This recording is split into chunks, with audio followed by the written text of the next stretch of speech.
được tuổi mà mưa biết cái nó này ôi trời tôi chở nữa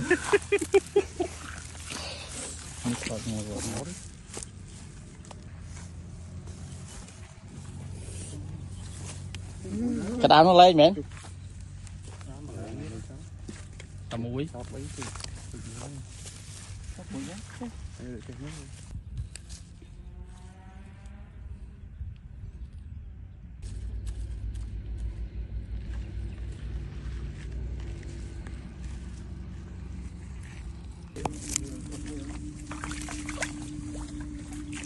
gì đó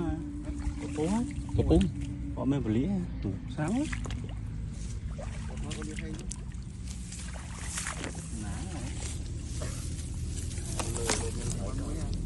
được đi sờ rổ á mình tư